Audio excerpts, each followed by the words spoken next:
სახელით მომისათებების საკითხის ეს ლიტურგიაზე წავიდით საფარება, სადაც მოთხრობილი ამბავი, როგორ განკუნა მაცხოვარმა იესო ქრისტე მათიკეთროვა. ამათიკეთროვიდან მხოლოდ ერთი ადამიანი დაბრუნდა იმისათვის, რომ მადლობა გადაეხადა ქრისტესთვის. სამწუხაროდ ხშირად ჩვენს შემართება ხოლმე ისეთი ამ გაუძლება ჩვენ ცხოვრებაში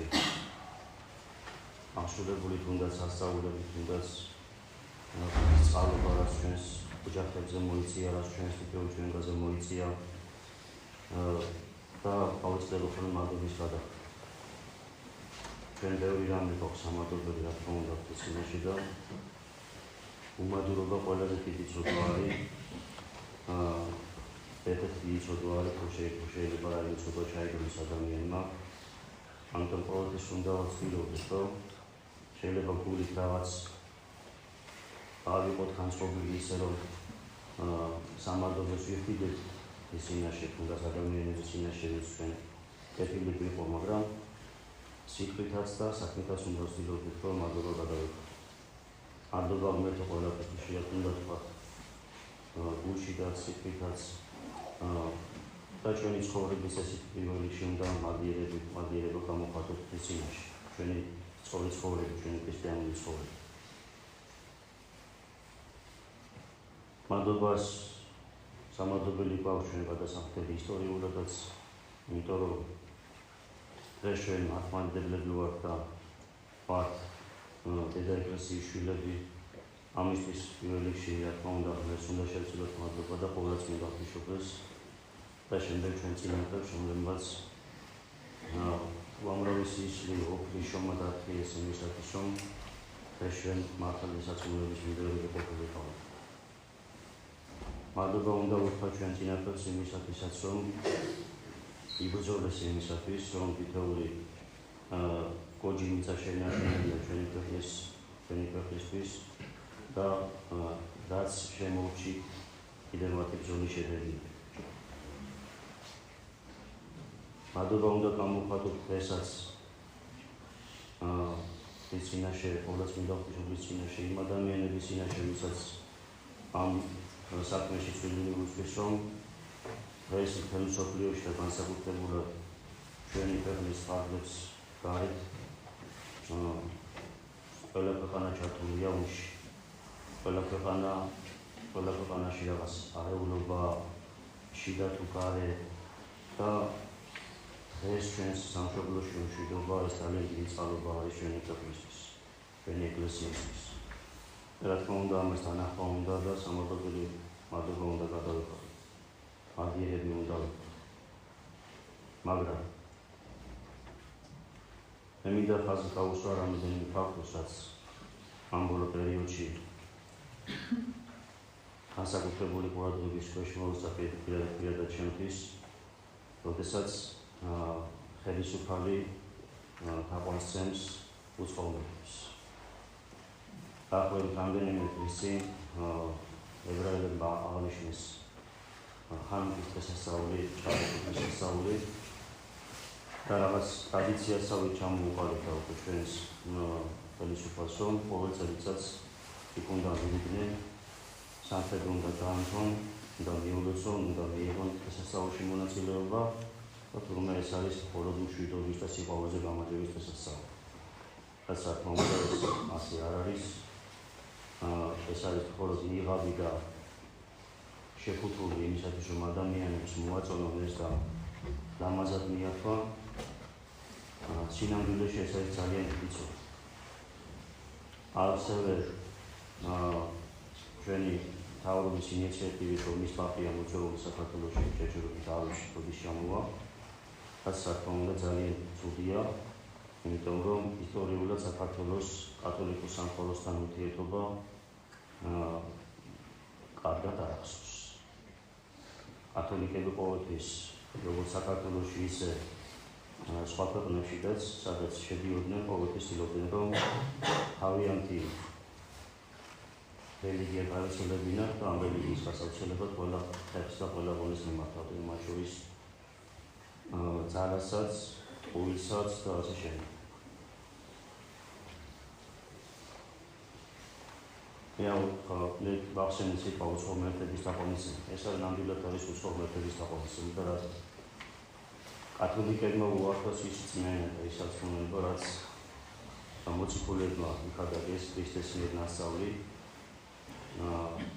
რაც პირველ მსოფლიო საეკლესიო კრებამ და შვიდ მსოფლიო საეკლესიო კრებამ დაადგინა, მათ შეცვალეს წამსი, ახლა ჩვენ თქმა უნდა იმის თუ არა გვაქვს რომ მისეულად განვიხილოთ მათ ცნობილებები, მაგრამ ვეცდები რომ მოკლედ თქვა რა არის მათი ძირითადი შეცდომა დოგმატური და სარწმუნოებრივი. მათ უარყვეს ის წამსი, რომელიც პირველ და მეორე მსოფლიო კრებაზე წინააღმდეგ იქნა დადგენილი და დაამატეს სიტყვები დასულიწმიდა უფალი და ცხოვრების ყოფილი, რომელიც მამისაგან და ძისაგან გამოდის.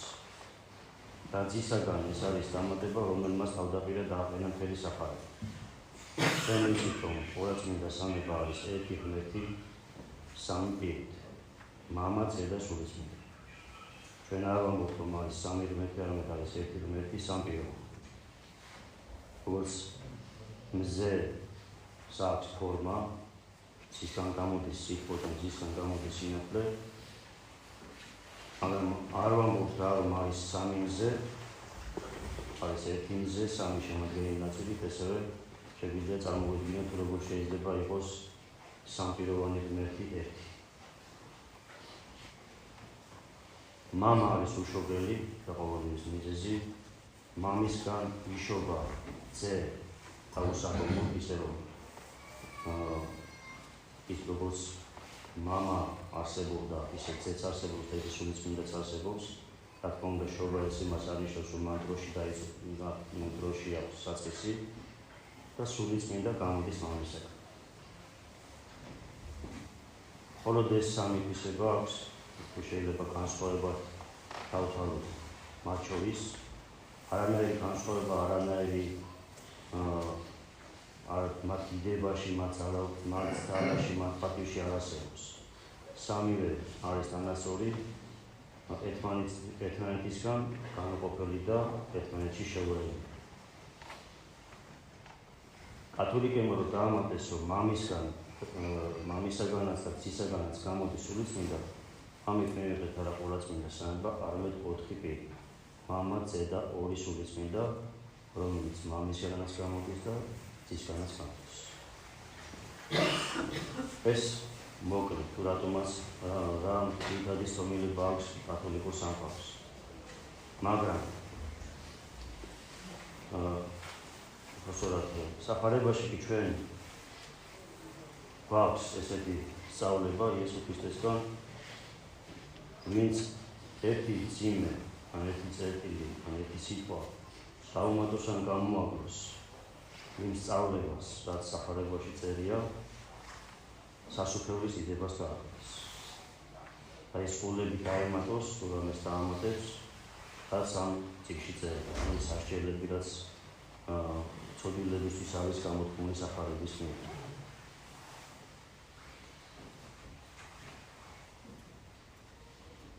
სწავლების შეცვლა ყველა რელიგიას აქცევს მაგის ეკლესიის გარეთ. და რა თქმა უნდა, ამ შემთხვევაში რჩება ჩვეულებრივ საკრებულო, სადაც მაგი არის. და მათი მიერ ასრულებული ნათლობა არის, მათი მიერ ჩატარებული ჯვისწერა არის, მათი მღვდლის მიერ ჩატარებული წირვა არ არის, ხო ქრისტეს ხორცი, ხორცად არ გადაიქცევა პური და სისხლი, ღვინო ქრისტეს სისხლად არ გადაიქცევა, როგორც ეს მართლმადიდებელ ეკლესიაში ხდება და ასე შემდეგ. ანუ ყველა ვინც ცვლის საფარების სწავლებას, ყველა არის მათს მოკლებული. მაცხოვნებელი მას მოკლებული და ესეთი ადამიანი, ასეთი რელიგიის მიმდევარი ადამიანი სასופველოს ვერ დაემატებს. და ყველა ვინც თაყვანს და არის ასეთი რელიგიის მიმდევარი, ეს არის არა ქრისტეს თაყვანისმცემელი, არამედ ეშმაკის თაყვანისმცემელი. ვინაიდან და რადგანაც ან ღმერთს უნდა იცეს თაყვანი ადამიანმა ანიშნავს. ადამიანი დარჩა მანდის გარეთ, ესე იგი ის გახდა უკვე ვეშმაკის თაყვანისმცემელი, ანუ ვეშმაკის მონობაში. ესევეა სხვა რელიგიების და მათ შორის რა თქმა უნდა იუდაიზმიც, რომლის მიმდევრებიც ებრაელების უმრავლესობაა. რატომ? იმიტომ რომ ებრაელებმა ჯვარზე გააკლეს ქრისტე. ებრაელებმა განკაცებული ღმერთი, ყოვლადწმინდა სამების მეორე პირი, რომელსაც მთელი სამყარო ელოდებოდა, მესია უარყვეს. და ისინი მათ ჯვარზე გააკლეს ქრისტე და ესეთ სიტყვებს ეძახოდნენ მას, რომ სისხლი მაგისი ჩვენზე და შვიდთა ჩვენთაზე. ეს წევლა, რაც მათ გამოთქვეს, ესაც მოქმედებს ამერზე. ნებისმიერი რელიგიის დღესასწაული არის იმ სწავლების შემცველი, რა სწავლებასაც ეს რელიგია განაგებს. კათოლიკების დღესასწაულს აღნიშნოთ, ესე იგი ვეთანხმებით კათოლიკურ დღესასწაულს. მუსულმანურ დღესასწაულს აღნიშნავთ და მათი თანამონაწილე, ესე იგი ისლამურ რელიგიას სცემთ თაყვანს და ისლამური რელიგიის პატივისცემლები გამოდიოდნენ. ესია იუდაიზმზედაც რა თქმა უნდა, როდესაც ადამიანი ღებულობს მონაწილეობას ჭალებში მათ დღესასწაულში, ამჯერად ხანუქაზია საუბარი, ვეთანხმებით მათ სწავლებს. ვეთანხმებით იმას, რომ ქრისტე მესია არის.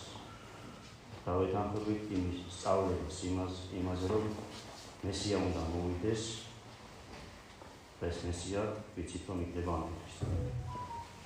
ყველა რელიგია, ვინც დღეს მესიას ელოდება ანტიქრისტეს.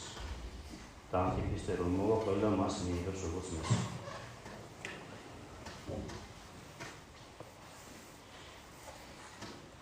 ამიტომ სახარებაში წერია, რომ ვინც მე უარყოს, მეც უარყოფ მას მამისა და ანგელოზების წინაშე. ქრისტეს უარყოფა, როგორც ღმერთად, როგორც მესიად, რა თქმა უნდა ადამიანს ამყოფებს სამართლის გარეთ. ეს არის ცოდვა, რომელსაც ადამიანი თუ არ შეინანებს, რა თქმა უნდა იქ სინანული არ არის, ჯერჯერობით სინანული არ არის. სამწუხაროდ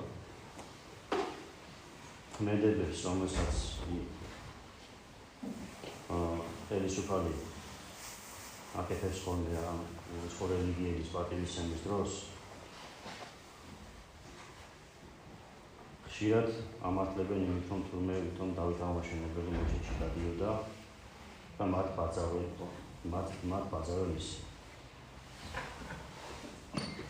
ისტორიულად, როდესაც მეფე იყო ეკლესიის წევრთა სვიდა თავს და სხვა რელიგიების თაყვანისცემასაც ცდილობდა, ყოველთვის ეს თავდებოდა სუდად ერისთვის. გავიხსენებთ ძველ აღთქმას და სოლომონ მეფეს. როდესაც სოლომონ მეფემ მოიყვანა წარმართი ცოლი, მან ცოლის ზემოქმედებით უცხო ღმერთებიან კერპები შეიტანა სასახლეში და ეს რა თქმა უნდა ღმერთისთვის უყურადღებოდ არ დარჩენილა ღმერთისგან. სოლომონს ეცხადება ღმერთი და ეუბნება, შენ დროს არა, შენი შვილების დროს შენი სამეფო ორად გაიყოფა და ვერასდროს ვეღარ გაერთიანდება. ეს იყო საშელი იმისთვის, რომ სოლომონმა დაიწყო უცხო ღმერთების თაყვანისცემა. დღესაც ვერ გაერთიანდა ისრაელს და პალესტინას შორის ომი არის, ეს არის ერთი ტერიტორია, ერთი ერი და სულომი. ხან ისინი უკეთებენ, ხან ისინი ისვენ და ასე შემდეგ. მარტო დღეს არ ხდება, ეს არის ისტორიული ესე მოდის. მას შემდეგ, მას შემდეგ რაც სოლომონ მეფეს უწინასწარმეტყველა უნდა. ქართლის ცხოვრებაშიც, როდესაც საქართველოს მეფეები იწყებდნენ გადახრას სხვა რელიგიების მიმართ, ეს არ რჩებოდა საშიელის ხარჯი. აუცილებლად ამ ქმედებას მოყებოდა ან რომელიმე დამპყრობელი შემოსევა, ან სტიქიური მოდელები, ან რაღაც განსაცდელები, ან სნეულება და ასე შემდეგ. რაც შეეხება დავით აღმაშენებელს, ის რომ თურმე დავით აღმაშენებელი მეჩეთში დადიოდა და ჩვენ მას უნდა მივბაძოთ და სხვა რელიგიებსაც უნდა ცერთაყვანი და პატივი მიიღოთ, ეს არის ძალიან დიდი ტყუილი და ცილის სანება წმინდა ნებისმიერ. როდესაც დავით აღმაშენებელი დიდგორის ომის წინ იმართავდა თავის მოლაშქრეებს, ესეთი სიტყვები წარმოთქვა. ეხა მოუმარნო ქრისტესნო, უკვე თუ ქრისტეს სახელით ვიოლებ, ეშვაკის ურის ღვინდევასი არა, თვით ეშმაკსაც ადვილად აღმოაჩნდა. ან დავით აღმაშენებელი ისლამის მინდევრებს უწოდებდა ეშმაკის მინდევრებს. როდესაც დავით აღმაშენებელმა აიღო სომხეთის დედაქალაქი ანისი, იქ იყო ტაძარი მართლმადიდებლური, რომელიც თურქ-სელჩუკებს მეჩეთად ჰქონდათ გადაკეთებული. გაათავისუფლა ეს ტაძარი დავით აღმაშენებელმა. ამ ტაძარში დაკრძალული იყო ბერძენი დედოფალი პატრონიკე და წმინდა მეფემ ჩაასწაფა დედოფალს, რომ გიხაროთ დედოფალო, უშვილოთა ხელიდან ყავწმინდეთ წმინდა ტაძარი. და იქიდან ამოზახა სამჯერ დედოფალი, გიხაროთ. ანუ ისლამის მინდევრებს აქ ყურადღება მიაქციეს, დავით აღმაშენებელი უწოდებს უშვილობას. ერთადერთი ისტორიკოსი, ვინც ამას აღნიშნავს, რომ დავით აღმაშენებელი მეჩეთში დადიოდა პარასკევ დღეს თავის შვილ დემეტრესთან ერთად და იქ ფეხშიშველი შედიოდა, ეს არის ისტორიკოსი, რომელიც დიდგორის ომის შემდეგ 150 წლის შემდეგ ცხოვრობდა, მოღვაწეობდა და რომელიც ამბობს, რომ ქართველებმა დიდგორის ომი იმიტომ მოიგეს, რომ ისინი იყვნენ რიცხობრივ უპირატესობაში. მაშინ, როდესაც 56,000 იყო დაახლოებით ქართველების ჯარის რიცხუნება, ხოლო თურქ-სელჩუკების 300,000. ზოგი ისტორიკოსი 600,000-საც კი ამბობს. ისტორიკოსების უმრავლესობა, როგორც ქართველები, ისე მუსულმანები, ისე ევროპელი ისტორიკოსები ამას ამბობენ, რომ ქართველები იყვნენ რიცხობრივ უმცირესობაში და იმ ფაქტს, რომ ის გამოც ერთ-ერთი მთავარი რაც მოხდა დიდგორის ბრძოლაში, თვითონ მუსლიმი ისტორიკოსებიც კი ეთანხმებიან, რომ დიდგორის ბრძოლაში უხილავად იბრძოდა წმინდა გიორგი. თეთრ ცხენზე ამხედრებული სეციური მხედარი ეხმარებოდა დავით აღმაშენებელს და ქართველებს ბრძოლის ვერსი. და ამას აღწერენ მუსულმანი ისტორიკოსებიც კი. ახლა ჩვენ როგორ უნდა ვენდოთ ისეთ ისტორიკოსს,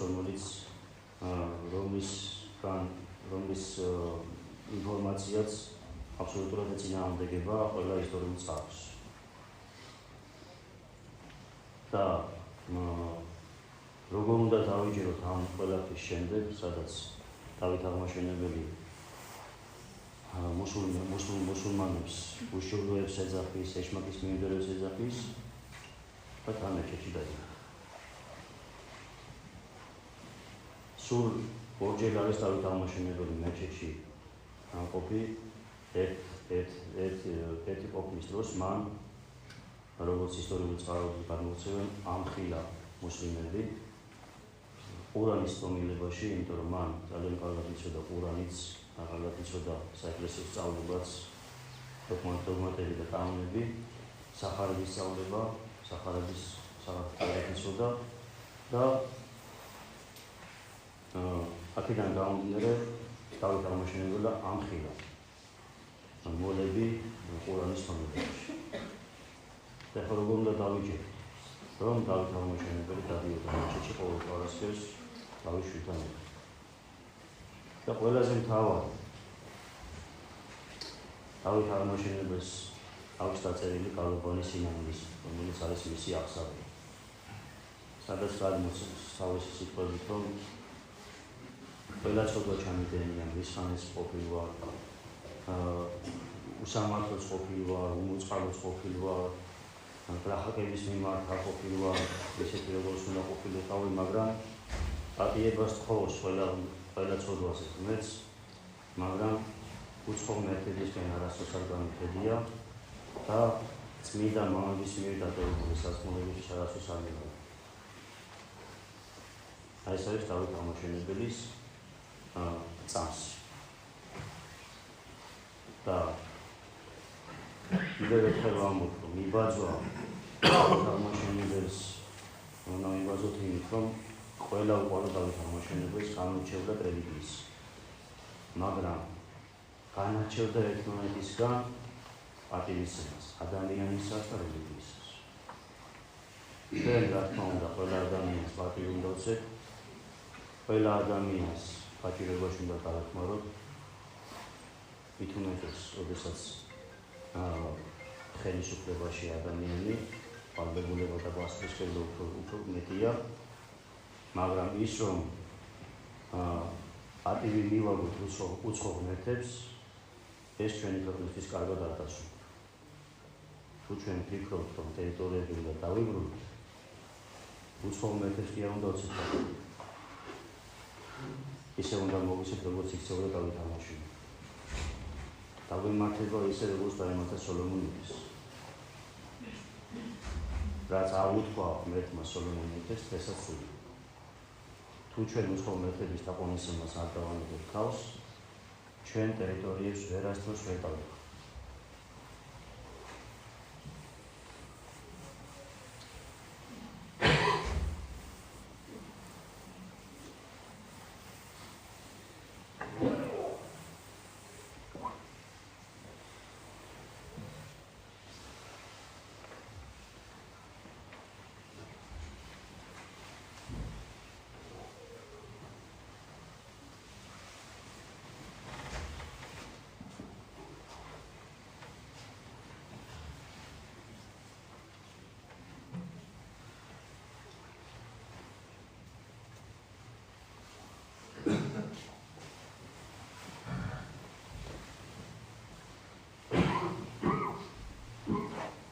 ღმერთმა დაიფარა ჩვენი სამშობლო, ღმერთმა ჩვენი ეკლესია დაიფაროს, მადლობა ჩვენს ეკლესიას, კიდევ ერთხელ ჩვენს ეკლესიას, რომ არასდროს სხვა სწავლება არ მეუღია, არასდროს არ შეგღარულა საქართველოს ეკლესიაში დოგმატური სწავლება, სახარებისეული სწავლება, წმინდა მამების მიერ გამოცემული სწავლება, არასდროს არ შეგვიცვლია არაფერი. ერთ ეპიზოდს გავიხსენებ ისტორიიდან, როდესაც ხატმებრძოლობის ერესი უჩინვარებდა კონსტანტინოპოლში იოანე ქუთელი ეპისკოპოსი, იმის გამო, რომ ჭეშმარიტების მიმდევარი ეპისკოპოსი ვერ ნახა, საქართველოში ჩამოვიდა და აღიქვამდა ეპისკოპოსი. რატომ? იმიტომ რომ აქ არ იყო შეცვლილი, აქ არ იყო შეგვარული საწმუნდო. არც არასდროს არ ფიქსირდება საქართველოს ისტორიაში და საქართველოს ეკლესიის ისტორიაში ის, რომ ჩვენ რაიმე მიდემატებინოს ან გამოვეკლოს სახარებისეული სწავლებისთვის და მადლობა ჩვენს ეკლესიას ამისთვის და ეკლესიის ხმას უნდა დავუჯეროთ, ეკლესიის სწავლებას უნდა დავუჯეროთ, უნდა კარგად დავაანალიზოთ ჩვენი ისტორიული წარსული, რა მოგვიყვანა აქ, რამ შეგვანარჩუნებინა, სმენა რამ შეგვანარჩუნებინა ჩვენი ტრადიციები და ჩვენი სამშობლო სიტყვა.